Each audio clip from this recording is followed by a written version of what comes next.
Bangladesh, China, India and Myanmar একটা কোর্টের তো একটা ডিমান্ড আমাদের চায়নার থেকে থাকেই। ইউএসের সাথে যেই ট্রেড অ্যাগ্রিমেন্ট যেটা হয়েছে, একটা ক্লজ বোধহয় আছে যে নন মার্কেট ইকোনমিজের সাথে ৫৪টা নদী কিন্তু আবার ভারতের মাধ্যমে আসতেছে আর কি। হ্যাঁ,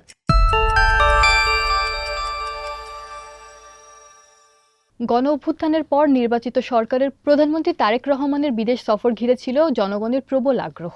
এই সফর থেকে বাংলাদেশের অর্জন কতটুকু, কোন কোন সমঝোতা স্মারক সই হলো এবং কোন ধরনের ঘাটতি রয়ে গেছে, এবং একই সাথে পররাষ্ট্র নীতির ক্ষেত্রে যেন ভূ রাজনৈতিক ভারসাম্য বজায় রাখে, সেক্ষেত্রে বাংলাদেশ সরকারের করণীয় কি হতে পারে, তা নিয়ে আজকে আমরা কথা বলবো বণিক বার্তায়। আমাদের সঙ্গে স্টুডিওতে আছেন চীনে নিয়োজিত বাংলাদেশের সাবেক রাষ্ট্রদূত মাহবুবুজ্জামান।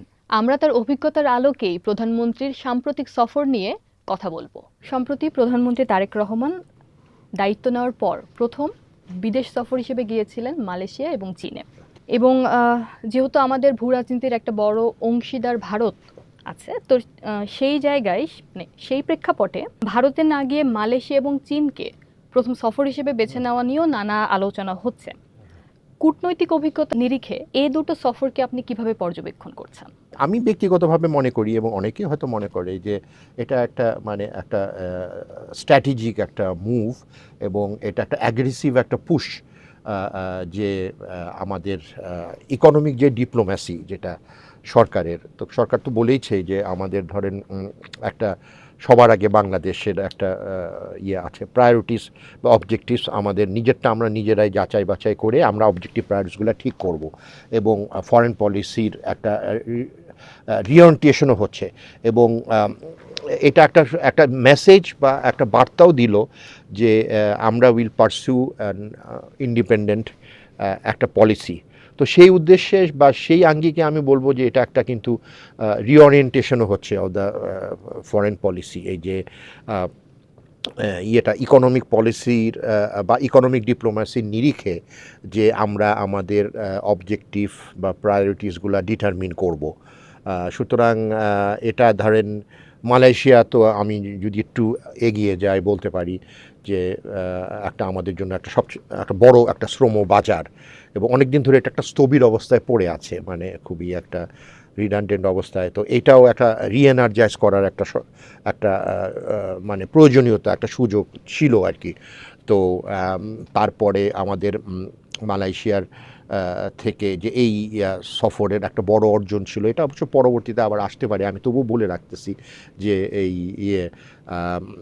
যে এফটিএ, ফ্রি ট্রেড অ্যাগ্রিমেন্ট যেটা চালু হবে, এটা অবশ্যই একটা যদি আমরা সঠিকভাবে এটাকে আমরা নেগোশিয়েট করতে পারি মালয়েশিয়ার সাথে, তাহলে অবশ্যই এটা আমাদের জন্য হয়তো সুফল বয়ে নিয়ে আসবে।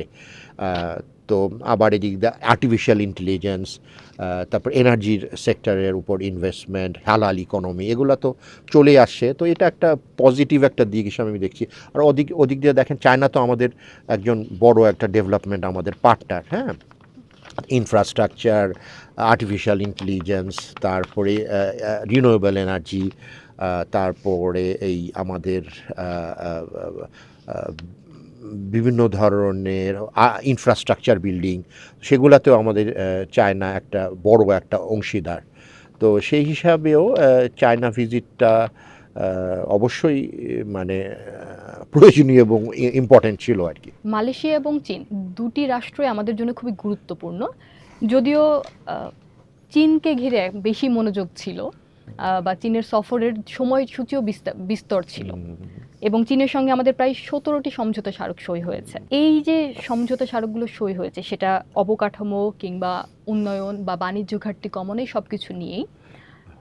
এই সমঝোতা স্মারকগুলো প্রকৃত অর্থেই মানে দেশের বিনিয়োগে ক্ষেত্রে কি পরিবর্তন বা কোন ধরনের রূপান্তর আনতে পারে বলে মনে হয় আপনার কাছে? কারণ আমরা অতীতেও দেখেছি যে চুক্তি হয়, কিন্তু সেটা আসলে বাস্তবে ফলপ্রসূ হয় না বা বাস্তবায়ন হয় না। সেক্ষেত্রে কি চ্যালেঞ্জ দেখছেন? এই যে আমাদের যে অ্যাগ্রিমেন্ট যেগুলো সই করা হলো চায়নার সাথে, তো সেটা থেকে আমাদের কি মানে প্রাপ্তি বা অর্জনটা কি, এবং এটার ইমপ্লিমেন্টেশনটা আমরা কি আদৌ হবে এবং কখন হবে। তো এবার আমরা আমাদের দেখলাম, আমি যেটা দেখে মানে মানে এবার খুব স্ট্রাকচার্ডভাবেই এবার অ্যাগ্রিমেন্টগুলো হয়েছে। প্রথমে তো ছিল গভর্নমেন্টের আন্ডারে যে তিস্তা রিভার কম্প্রিহেন্সিভ ম্যানেজমেন্ট আর কি প্রজেক্ট। এখানে আমাদের দেখেছি যে ওয়াটার রিউজেল, রিশেয়ারিং এবং ইউসেজের জন্য এটার আন্ডারে একটা প্রজেক্ট হবে। এবং আপনারা দেখেছেন যে মাননীয় প্রধানমন্ত্রী বলেছে যে তিস্তা রিভার প্রজেক্টটা এবং যে কোনোভাবেই অ্যাট এনি কস্ট ইমপ্লিমেন্ট করা হবে, এটা সরকারি ভাষ্য। তারপরে দ্বিতীয়ত ইনফ্রাস্ট্রাকচার অ্যান্ড হেলথের উপরে হয়েছে। তো ইনফ্রাস্ট্রাকচারও তো আপনারা জানেনই, আমরা বেল্ট অ্যান্ড রোড ইনিশিয়েটিভের আমরা সই করেছি চায়নার সাথে, আমাদের বিআরআই-এর একটা আমরা পার্টনার। তো এছাড়াও আবার হেলথে হেলথে আপনি দেখবেন যে কুনমিংয়ে কিন্তু রিসেন্টলি মানে কি বেশ কিছুদিন যাবৎ বাংলাদেশ থেকে কিন্তু পেশেন্ট যাচ্ছে। এবং আমি নিজেও ছিলাম তো রাষ্ট্রদূত হিসাবে, আমি দেখেছি যে চায়নার স্বাস্থ্যসেবা অনেক উন্নত এবং এবং অনেক কম্পিউটারাইজড, মানে অ্যানালিসিস। ভাষাগত হয়তো কিছু একটা সমস্যা থাকতে পারে, কিন্তু তাছাড়া কিন্তু ওদের স্ট্রাকচার বা সিস্টেমগুলা খুবই উন্নত এবং আধুনিক। এবং আরেকটা খুব ইম্পর্টেন্ট যেটা এবার এমইউর মধ্যে আসলো, যে গ্রিন অ্যান্ড সাস্টেনেবল আর কি ডেভেলপমেন্ট। তো এটা আমাদের ব্লু ইকোনমি, যেহেতু আমাদের প্রাইম মিনিস্টারও বলেছে যে ইনোভেশন ইকোনমি বা গ্রিন ইকোনমির জন্য কিন্তু এবার কিন্তু বাজেটে কিন্তু যথেষ্ট পরিমাণের অর্থ বরাদ্দ বাজেটে রাখা হয়েছে। তো সুতরাং এটা আমাদের জন্য একটা প্রায়োরিটি, একটা এরিয়া বা সেক্টর। আচ্ছা, তারপরে চলে আসতেছে যে আরেকটা important trade and agriculture development. আচ্ছা, তারপরে এডুকেশনাল অ্যান্ড ভোকেশনাল ট্রেনিং। তো ভোকেশনাল ট্রেনিং আমি বলতে পারি নিশ্চিতভাবে যে চায়না একটা অগ্রণী একটা রোল প্লে করছে এবং অলরেডি অনেক বাংলাদেশি শিক্ষার্থী কিন্তু ওখানে পড়াশোনা করছে। হ্যাঁ, তো আর ভোকেশনাল ট্রেনিংটা বৃত্তিমূলক শিক্ষা, যেটা টেকনিক্যাল অ্যান্ড ভোকেশনাল ট্রেনিং, এটা বাংলাদেশের জন্য খুবই দরকার, রেলেভেন্ট। মানে যেহেতু এটা focus two practical oriented training. আচ্ছা, তারপরে আবার মিডিয়া অ্যান্ড কমিউনিকেশন, যে আপনাদের সাংবাদিক ভাই বোনদের জন্য যে মিডিয়া অ্যান্ড কমিউনিকেশন, সেটার উপরও ফোকাস করার জন্য অ্যাগ্রিমেন্ট সই করা হয়েছে। তারপরে আমরা বিজনেস অ্যান্ড ইনভেস্টমেন্ট সাইডেও আমরা দেখলাম যে তিনটা প্যাক করা হয়েছে, যে economic zone expansion. Economic zone এক্সপ্যানশনে কিন্তু আপনি দেখবেন যে এটা বোধহয় খুব সম্ভবত চট্টগ্রামে আনোয়ারাতে চায়নাকে একটা এক্সক্লুসিভ একটা ইকোনমিক জোন দেওয়া হবে, যেটা আমি ব্যক্তিগতভাবে মনে করি যে খুবই উপযোগী এবং খুবই দরকার। কারণ আমি দেখেছি যে ওদের শেনজেন যেটা ইকোনমিক জোন আছে চায়নাতে, সেটা সেখানে ইনভেস্টমেন্ট কীভাবে কনসেন্ট্রেট হয়েছে এবং সরকারি পৃষ্ঠপোষকতায়, প্যাট্রোনাইজেশনে, এবং এই যে কর রেয়াত বা রিসার্চ অ্যান্ড ডেভেলপমেন্ট, ইনোভেশন, এগুলোর দিক দিয়ে অগ্রণী একটা ভূমিকা পালন করছে যে শেনজেন ইকোনমিক জোন। তো এটারই একটা মিনি ভার্সন হিসাবে আমরা দেখতে পারি যে ইকোনমিক জোন। তো এখানে আমার মনে হচ্ছে যে ইনভেস্টমেন্টের একটা বিরাট একটা সুযোগ। অলরেডি তো বিডা বলেছে যে তারা একটা খুব ভালো রেসপন্স পাচ্ছে ইনভেস্টমেন্টে, চাইনিজ। তো সুতরাং আমরা দেখতেছি যে ইন্ডাস্ট্রিয়াল রিলোকেশনের ব্যাপারেও একটা এমইউ হয়েছে। ইন্ডাস্ট্রিয়াল লোকেশনের ব্যাপারে আপনারা জানেন যে চায়নার কিছু কিছু ইন্ডাস্ট্রিজগুলা ওদের শহর থেকে রিলোকেট হচ্ছে এবং তাদেরকে সরকার অনেক পৃষ্ঠপোষকতা দিচ্ছে।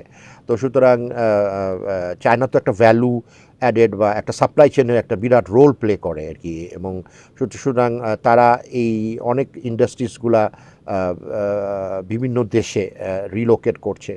তো যেটা হচ্ছে গিয়ে আমি যেটা সবসময় বলি যে চায়নার সাথে যে আমাদের একটা ট্রেড গ্যাপ আছে, ট্রেড গ্যাপ দেখেন, আমরা কিন্তু ইম্পোর্ট ম্যাটেরিয়ালস তারপরে এই মেশিনারিজ, র ম্যাটেরিয়ালস, এগুলো কিন্তু চায়নার থেকে প্রয়োজনেই আমরা ইম্পোর্ট করি। হ্যাঁ, তো সুতরাং এই গ্যাপটা কিন্তু হঠাৎ সহসায় চলে যাবে না, গ্যাপটাকে আমরা কমিয়ে আনতে পারি। আর আমাদের যেটা মানে মনে হয় যে এই গ্যাপটাকে কমানোর জন্য একটা ইনভেস্টমেন্টও একটা বিরাট একটা রোল একটা প্লে করতে পারে এবং করবেও। তো সুতরাং এই যে ইন্ডাস্ট্রিজ রিলোকেশন বা ইকোনমিক জোন এক্সপ্যানশন, সেটাতে কিন্তু বিজনেস অ্যান্ড ইনভেস্টমেন্টের উপর একটা পজিটিভ ইম্প্যাক্ট হবে আর কি। আমরা অনেকগুলো সমঝোতার স্মারক সই করেছি, কিন্তু এখনো এগুলো তো প্রকৃতপক্ষে চুক্তি হয়ে ওঠেনি। তো বা এইটাতে আমরা বিনিয়োগটা এনশিওর করতে, মানে এইসব যে চুক্তিগুলো হয়েছে সেসব খাতে বা সেসব ক্ষেত্রে বিনিয়োগ নিশ্চিতে আমাদের আসলে আমাদের দিক থেকে চ্যালেঞ্জগুলো কি দেখছেন, বা সেই চ্যালেঞ্জগুলো উত্তরণে সরকারের কি করণীয় হতে পারে? এটা আমার ব্যক্তিগত মতামত যে এই যে আমাদের অ্যাগ্রিমেন্টগুলো গুলো যে সই হলো, তো এগুলার জন্য মানে রেগুলার মনিটরিং বা ফলো আপ করা খুবই দরকার। যেরকম যে ফিনান্স মিনিস্টারও বলছিল যে এই যে আমাদের বিভিন্ন ধরনের প্রজেক্ট যেগুলা সেগুলা ইমপ্লিমেন্টের কি পর্যায়ে আছে সেগুলা মনিটর করার জন্য না একটা খুবই একটা ইনোভেটিভ একটা আইডিয়া, যে এটা আমরা রিয়েল লাইফে মানে রিয়েল টাইমে বেসিসে আমরা মনিটর করতে পারবো এবং মন্ত্রী মহোদয়রাও এটা মনিটর করতে পারবে কী তো সুতরাং এই কনসেপ্টের উপর ধার করে আমরা বলতে পারি যে যদি আমরা একটা মনিটরিং বা ইমপ্লিমেন্টিং একটা মেকানিজম একটা থাকে ডেডিকেটেড, যে চাইনিজ যে ইনভেস্টমেন্ট সেটা কি পর্যায়ে আছে, কি প্রতিবন্ধকতা বা বাধা আছে, সেগুলা কিভাবে দূর করা যায়, একটা হাই পাওয়ার্ড একটা বডি যদি থাকে, এই মেকানিজম বা বডি থাকা আমি মনে করি একটা খুবই দরকার। কারণ যারা ইনভেস্টার তারা তো সুযোগ সুবিধাই খুঁজে, মানে কি ইনসেন্টিভ এবং কি বাধা আছে, প্রতিবন্ধকতা আছে, সেগুলা কিভাবে দূর করা যায়। সুতরাং এই আর এগুলা রেগুলার যদি ফলো আপ হয় আমার মনে হয় যে একটা বাধাটা দূর হবে আর কি। আপনি বাণিজ্য ঘাটতির কথা বলছিলেন। আপনি দীর্ঘদিন চীনের রাষ্ট্রদূত হিসেবে দায়িত্ব পালন করেছেন, এবং আমরা জানি যে আপনার সময় আপনি চীনে কাঁকড়া এবং কুচিয়া রপ্তানির অনুমোদন পাওয়া যায়। তো আপনার অভিজ্ঞতার আলোকে আসলে জানতে চাই যে বর্তমানে চীনের সাথে বাংলাদেশের যে আমাদের মধ্যে যে বাণিজ্য ঘাটতিটা রয়েছে সেটা হ্রাসে আমরা কি করতে পারি? আমাদের ধরেন একটা বেশ বড় একটা তো ঘাটতি আছে। আমি আগেও বলেছি যে আমাদের ধরেন রেডিমেড গার্মেন্টস এবং অনেক সময় টেক্সটাইলস, এগুলা মেশিনারিজ বা ইনপুটস বা র ম্যাটেরিয়ালসগুলো আমরা চায়নার থেকে ইম্পোর্ট করি। তারপরে ইন্ডাস্ট্রিয়াল র ম্যাটেরিয়ালসগুলো করি, ইনপুটস যেগুলো বিশেষ করে আমাদের প্রোডাকশনের সময় ব্যবহার করা হয়। তো এগুলার তো প্রয়োজন আছেই, এবং আমাদের এগুলো আমরা পেয়ে থাকি একটু খুবই যেটাকে বলে প্রাইস কম্পিটিটিভ এবং কোয়ালিটি অ্যাসিওর্ড অবস্থায় চায়নার থেকে আমরা নিয়ে থাকি। তো সুতরাং একটা ইম্পোর্টের তো একটা ডিমান্ড আমাদের চায়নার থেকে থাকেই। আর আমাদের জিনিসগুলা যদি আপনি বলেন তাহলে তো ধরেন শুধু খালি সুবিধা বা কর রেয়াত বা ডিউটি এক্সেমশন দিলে তো যদি আমাদের প্রোডাক্ট ডাইভার্সিফিকেশন না হয় তাহলে ইট ইজ ডিফিকাল্ট ওই আমাদের এক্সপোর্ট বাস্কেটটা বাড়ানো। কারণ এর জন্য আমার মনে হচ্ছে যে আমাদের বসে অথবা আমাদের এক্সপার্টরা যে কোন কোন আইটেমসের কি চাহিদা, আমাদের বিজনেসম্যান ভাইরা আছে, বোনরা আছে, তো সুতরাং তারা এগুলো আলাপ আলোচনা করে মানে প্রোডাক্টগুলো আইডেন্টিফিকেশন করে সরকারের সাথে বসে সেগুলাতে ফোকাস করতে পারে। তবে অবশ্যই ডাইভার্সিফিকেশনের কোনো বিকল্প নাই। এবং আপনি ধরেন এই যে আমাদের এখন ইনফরমেশন এজ। স্যার, আমরা একই সাথে দেখেছি যে যেই সমঝোতা স্মারকগুলো সই হয়েছে বা এর মধ্যে খুবই গুরুত্বপূর্ণ কিছু একটা যেমন ছিল প্রতিরক্ষা কূটনীতির বিষয়টি ছিল, যে 2+2 নামক একটা কাঠামোর সাথে যুক্ত হওয়ার। তো এটিকে আপনি কিভাবে দেখছেন? অনেক দেশেরই থাকে মানে 2+2 এই কনসেপ্ট। ধরেন যে ফরেন মিনিস্টার আর ডিফেন্স মিনিস্টার, এটা মানে ফরেন মিনিস্টার তো ধরেন এই যে ফরেন পলিসি ইমপ্লিমেন্টেশনের দিকে থাকে, আবার ডিফেন্স উইং থাকে, ডিফেন্স পলিসি বা ডিফেন্স স্ট্র্যাটেজি ইমপ্লিমেন্টেশনের জন্য। তো সুতরাং এটা একটা মানে কোঅর্ডিনেশনের জন্য মানে হইতেই পারে। আর এটা যেহেতু আমি অতটা মানে ওয়াকিবহাল না, মানে এটার মেকানিজমটা কী হবে, হাউ ইট উইল ওয়ার্ক, এটা একটা কনসেপ্ট একটা যে সুতরাং এটা অদূর ভবিষ্যতে সময়ই বলে দিবে যে হাউ ইট উইল ওয়ার্ক। তবে আমি মনে হচ্ছে যে এটা একটা পজিটিভ দিক, চায়নার সাথে ইন্টারাকশন করার জন্য এটা একটা ভালো একটা ফরম্যাট। কেননা ইভেন এটা আমার ব্যক্তিগতভাবে মতামত যে ইভেন আমাদের রোহিঙ্গা ইস্যুতেও অনেক সময় এই ওইসব এরিয়াতে একটা সিকিউরিটির একটা ব্যাপার আছে। আমরা এআরএফ, এশিয়ান রিজিওনাল ফোরাম, মানে আসিয়ানেরই একটা অংশ, ওখানেও কিন্তু আমরা এই রোহিঙ্গা ইস্যু নিয়ে আলাপ আলোচনা করি। তো সুতরাং এখানেও কিন্তু আলাপ আলোচনা হতেই পারে এই 2+2 ফরম্যাটে রোহিঙ্গা ইস্যু, এবং এই ধরনের ইন্টারঅ্যাকশন বা মানে ডায়ালগ অবশ্যই এই রোহিঙ্গা ইস্যুর উপর একটা মানে পজিটিভ একটা ইনফ্লুয়েন্স তো থাকবেই আমার মনে করি। আসিয়ানভুক্ত দেশের মধ্যে তো ডেফিনেটলি মালয়েশিয়া একটি গুরুত্বপূর্ণ অংশীদার। তো আমরা কি আসলে রোহিঙ্গা ইস্যুতে মালয়েশিয়ার থেকে রাজনৈতিক সমর্থন পেতে পারি, বা এটা কতটা প্রয়োজনীয়? মালয়েশিয়ার আমাদের প্রতি সবসময় সহানুভূতিশীল ছিল, এবং রোহিঙ্গা ইস্যুতেও মানে আমাদের প্রতি মানে সিম্প্যাথেটিক আছে। এবং আমি অনেক সময় জানি যে ইভেন তারা আসিয়ানের ফরম্যাটের মধ্যেও তারা এর বাইরে গিয়েও আমাদেরকে বলেছে যে না, এটা আমরা মানে আসিয়ান তো আছেই, আসিয়ানের মধ্যে তো আবার মতভেদ থাকতেই পারে, আমরা বায়োলেটারালিও তোমাদেরকে চাই যে এই রোহিঙ্গা ইস্যুটা মানে সলভ হোক। আর এটাও তারা বারবারই বলেছে যে রোহিঙ্গাসরা দে আর ভেরি মাচ মানে persecuted people, one of the most persecuted people, এবং এটা একটা জাতিগত একটা ধর্মী একটা নিপীড়নও, মানে সুতরাং আর আমিও যখন মানে আমার চাকরিরত অবস্থায় আমি মিয়ানমারের সাথে অনেক সময় ইয়ে করতাম আর কি, ওদের সাথে আমাদের কিছু বায়োল্যাটারাল ডিসকাশন বা রাউন্ড অফ ডিসকাশন হতো। আসিয়ান ফরম্যাটের আন্ডারেও কিন্তু Malaysia was ready to provide us with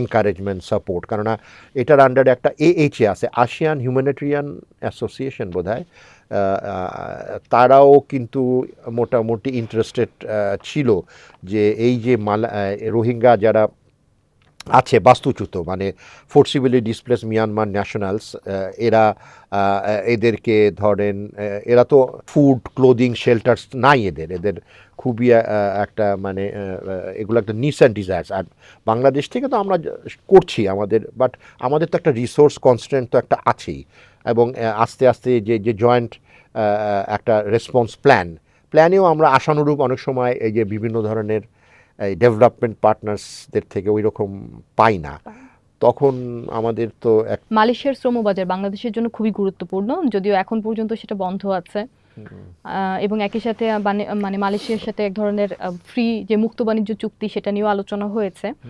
আবার সরকার শ্রমবাজার উন্মুক্ত করার আহ্বানও জানিয়েছেন। কিন্তু প্রকৃতপক্ষে আপনি এক্ষেত্রে কি ধরনের চ্যালেঞ্জ দেখছেন, এবং মানে মালয়েশিয়ার থেকে আমরা কি ধরনের মুক্ত বাণিজ্য চুক্তিতে কি ধরনের অর্থনৈতিক সুবিধা নিতে পারি, এবং এই শ্রমবাজার উন্মুক্তে সরকার আসলে পরবর্তী পদক্ষেপ হিসেবে কি কি করতে পারে এই মুহূর্তে? আচ্ছা, না এটা একটা আপনি টু দ্য পয়েন্টই প্রশ্ন করেছেন যে দেখেন যে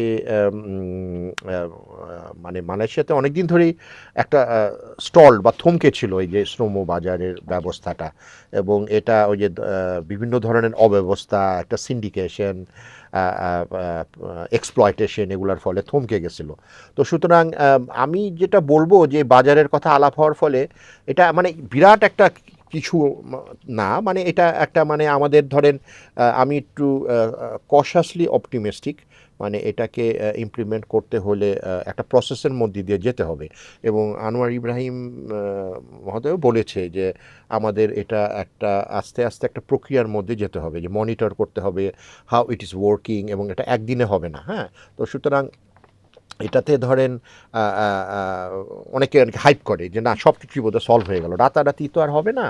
তো সুতরাং এটাকে আগে থেকে আমাদের প্রথম থেকে ইনস্টিটিউশনাল যেই মেকানিজমগুলা সেগুলাকে আমাদের আরও স্বচ্ছ করতে হবে। হ্যাঁ, মানে ট্রান্সপারেন্ট করতে হবে, অ্যাকাউন্টেবল করতে হবে, এবং যেই ইয়েগুলা ডকুমেন্টেশনসগুলা কিন্তু খুবই রেলেভেন্ট করতে হবে, যাতে আমাদের শ্রমিক ভাইরা আর কি প্রতারিত না হয়, এবং তাদেরকে ওরিয়েন্টেশনও করতে হবে সরকারের পক্ষ থেকে যে এই তোমাদের রাইটস, এই তোমাদের হচ্ছে গিয়ে কন্ট্রাক্টসের মধ্যে লেখা আছে। হ্যাঁ, এটাতে অবশ্যই আমাদের একটা বিরাট একটা ভূমিকা, তাদেরকে সজাগ এবং সচেতন করার জন্য। আর আপনি যেটা বললেন যে free trade agreement, free trade অ্যাগ্রিমেন্টেও ধরেন আমরা যদি খুবই সেক্টর বাই সেক্টর একটা অ্যাপ্রোচ ফলো করি, এবং আমরা যদি মানে এক্ষেত্রে দেখি যে আমাদের কম্পারেটিভ অ্যাডভান্টেজ কোনগুলোতে আছে, এবং মালয়েশিয়ার কম্পারেটিভ অ্যাডভান্টেজ কি আছে, এবং কোনগুলা এক্সক্লুশন লিস্টে থাকবে, মানে ট্যারিফ ইটস অল অ্যাবাউট তো ট্যারিফ এক্সেমশনস অ্যান্ড মানে তো সুতরাং এই প্রোডাক্ট সিলেকশনসগুলা আমাদেরকে করতে হবে। তবে আমাদের ফোকাস তো অবশ্যই থাকতে হবে যে মানে আমাদের যেখানে ভ্যালু এডেড কন্টেন্টটা বেশি আমাদের বাংলাদেশি প্রোডাকশন বা প্রডিউস যেগুলো করছে, অবশ্যই সেগুলোর একটা এক্সপোর্ট ফিজিবিলিটি তো দেখতে হবে। খালি যদি আমরা এগুলা যদি কাট পেস্ট করে লাগিয়ে দিই, তাহলে তো ভ্যালু এডেডটা হচ্ছে না। মানে সুতরাং এই দিক থেকেও আমাদের দেখতে হবে। আরেকটা এটার সাথে বোধহয় একটু রিলেটেডও আছে যে হালাল ইকোনমি, সেটাও কিন্তু মালয়েশিয়াতে খুবই ডেভেলপড। হ্যাঁ, তো সুতরাং আমাদের বাংলাদেশেও তো এরকম ধরেন ফুড, তারপরে বিভারেজ, তারপরে এই ধরেন মিটস প্রসেসিং, এগুলার বেশ ভালোই আধুনিকায়ন একটা প্রচেষ্টা আছে। মানে আমি খুব সম্ভবত যতটুকু মনে হয় মিডল ইস্টও কোথায় কিছু ইয়েতে করে। তো সুতরাং এটা মালয়েশিয়াতেও এই হালাল ইকোনমির আন্ডারে ভালো একটা স্কোপ আছে এই করার, এক্সপোর্ট করার আর কি। যুক্তরাষ্ট্রের সঙ্গেও তো সম্প্রতি বেশ কিছু চুক্তি হয়েছে, তো সেই চুক্তিগুলোতেও কি একইভাবে এই যে বাংলাদেশ ফার্স্ট এই নীতির প্রতিফলন আপনি দেখতে পাচ্ছেন? না, এখন ধরেন আমি প্রফেশনাল ডিপ্লোম্যাট হিসাবে আমি যেটা দেখি যে এটা তো রাজনৈতিক সরকারি ডিসিশন কারণ নিবে। সেখানে তো বেশ সমালোচনা না আছে। আছে, ধরেন আমি যেটা দেখলাম যে এই যে আমাদের ইউএস এর সাথে যে ট্রেড অ্যাগ্রিমেন্ট যেটা হয়েছে, সেখানে একটা ক্লজ বোধহয় আছে যে নন মার্কেট ইকোনমিজের সাথে যদি কোনো অ্যাগ্রিমেন্ট করতে হয়, তাহলে হয়তো ইউএস এর সাথে কনসার্ন বা সামথিং লাইক দ্যাট করতে হবে। তো সুতরাং আমি জানি না, এটা হয়তো মোটা দাগে বলা যায় যে যখন এই যে আমাদের এই যে বাংলাদেশ, চায়না, মিয়ানমারের যে প্রস্তাবিত, এখনও তো হয় না, এই যে ইকোনমিক করিডোর যখন প্রস্তাবটা দেয়া হলো, তখন হয়তো এটাও দেখতে হবে যে হাউ উইল চায়না রিয়্যাক্ট। ঠিক আছে, sorry US, how will US react, মানে এইটা তারা এটা তারা জিও স্ট্র্যাটেজিক কোনো রিয়াকশন বা মানে জিও স্ট্র্যাটেজিতে হলে গিয়ে Jio politics, struggle for power and space and domination, তো এগুলোর ব্যাপার তো একটা আছেই। এবং এগুলা হচ্ছে গিয়ে স্ট্র্যাটেজিক্যালি একটা ইম্পর্ট্যান্ট রোল প্লে করে যে এইসব পোর্টস, রোডস অ্যান্ড হাইওয়েস। তো সুতরাং এটা, আর এমনিও আপনারা জানেন যে ইউএস এবং চায়নার মধ্যে তো একটা মানে ইকোনমিক ডমিনেশনের জন্য ওয়ার্ল্ড ওয়াইড একটা আছে। তবে আমি যেটা ব্যক্তিগতভাবে মনে করি, আমার তো অনেকে এগ্রি নাও করতে পারি, যে এই যে এখন যেহেতু দুইটাই নিউক্লিয়ার পাওয়ার, মানে আর ডিটারেন্স ক্যাপাসিটি আছে, তো সুতরাং ওই ডিফেন্স বা আর্মস রেসের চাইতে এখন এই ডমিনেশনের জায়গাটা চলে আসছে ইকোনমিকে। হ্যাঁ, তো কে কাকে ডমিনেট করবে থ্রু ইকোনমিক স্পেস, আপনি দেখেন বিআরআই যেটা বেল্ট অ্যান্ড রোড ইনিশিয়েটিভ, এটা তারা তো গ্লোবাল ডেভেলপমেন্ট ইনিশিয়েটিভ, এটারও একটা ফোকাস তো আছেই যে বিভিন্ন দেশের সাথে একটা ইনফ্লুয়েন্স করে মানে এই চাইনিজ এইড অ্যাসিস্ট্যান্সগুলোকে এক্সপ্যান্ড করা। হ্যাঁ, আমার ওদিক দিয়ে ধরেন ইউএস এরও তো গ্লোবাল একটা ইন্টারেস্ট আছেই আর কি। হ্যাঁ, তো সুতরাং এটা আমাদের অবশ্যই অবশ্যই একটা কি আমি বলবো, অনেকে বলবে আমি জানি না, যে টানাপোড়েনের মধ্যেই কাজ করতে হবে। বাংলাদেশ মিয়ানমার চীন অর্থনৈতিক করিডোরের প্রস্তাব করা হয়েছে, তো বাংলাদেশের বর্তমান ভূ রাজনৈতিক প্রেক্ষাপটে আপনার কাছে কি মনে হয়, এটি কি সুবিধাজনক হবে নাকি বেশি ঝুঁকিপূর্ণ হবে? আচ্ছা, এটা ধরেন দুইটা আঙ্গিক আছে। একটা তো ধরেন ইকোনমিক সাইডটা, ইকোনমিক সাইডে আমি ব্যক্তিগতভাবে যেটা মনে করি যে এটা ওই ওই এরিয়াটা একটু আন্ডার ডেভেলপড, মানে ইম্পাওয়ারিস্ট, মানে একটু কম্পারেটিভলি। তো সুতরাং এটা যদি ওখানে একটা ডেভেলপমেন্ট হয় করিডোরে, এটা বিশ্বের অনেক জায়গাতেই আছে কিন্তু, হ্যাঁ, যে একটা ওই জোনটা, তো তাহলে করতে হতে পারে। কিন্তু আরেকটা কম্পোনেন্ট আছে যে যেটা হচ্ছে গিয়ে ওই ট্রান্সপোর্ট বা কানেক্টিভিটি। তো এটা ধরেন একটা আছে, তো ধরেন আমাদের এই যে আগে ছিল এই যে BCIM, Bangladesh, China, India and Myanmar, একটা কনসেপ্ট ছিল যে ওই যে কুনমিং থেকে শুরু হয়ে কলকাতা পর্যন্ত চলে যাবে, কিন্তু প্রতিবেশী দেশ ইন্ডিয়ার অনীহার ফলে বা যাই হোক তাদের কশাসনেসের জন্য এটা তো আগাতে পারে নাই। তো এখন ওই চাইনিজ প্রস্তাবটা হচ্ছে যে এই ইয়েটা করা আর কি, মানে এই বাংলাদেশ, চায়না, মিয়ানমার। তো এখানে আবার ধরেন চায়নার তো একটা আগ্রহ আছেই, কিন্তু এবার এদিকে দেখতে হবে যে মিয়ানমারের কি রিয়াকশন হয়। কারণ আমরা BCIM-এর সময় দেখেছি যে অনেক সময় মিয়ানমার কিন্তু অতটা এক্সপ্রেসিভ বা অ্যাক্টিভ না। আমরা তো ওটাতেও ইন্টারেস্টেড ছিলাম, এবং বিভিন্ন multilateral agency was in a way ready to provide technical assistance, ADB, তারপরে ওয়ার্ল্ড ব্যাংক, এইসব মাল্টিমোডাল ট্রান্সপোর্ট অ্যান্ড কানেক্টিভিটির জন্য তারাও তো চায় যে এইসব রিজিয়নে কানেক্টিভিটি বাড়ুক। তবে যদি এটা এখন ভিশন বা তাদের কি মানে চিন্তাধারা, মানে আরও তো প্লেয়ার আছে, আমেরিকা আছে, ইউরোপ আছে, তো এগুলা তারা এটাকে কিভাবে নিচ্ছে, তারা এটা তো একটা জিও পলিটিক্যাল একটা মুভ বা ম্যানুভারিং হিসাবে নিতেও পারে। তো সুতরাং এগুলাতে আমি দেখছি একটা আছে। কিন্তু ধর ইকোনমিক সাইডে তো অবশ্যই আমি বলবো যে যদি এটাকে আমরা প্রপারলি ম্যানেজ বা ইউটিলাইজ করতে পারি, তাহলে এটা কিন্তু মানে আমাদের নিজস্ব রিজিয়নে।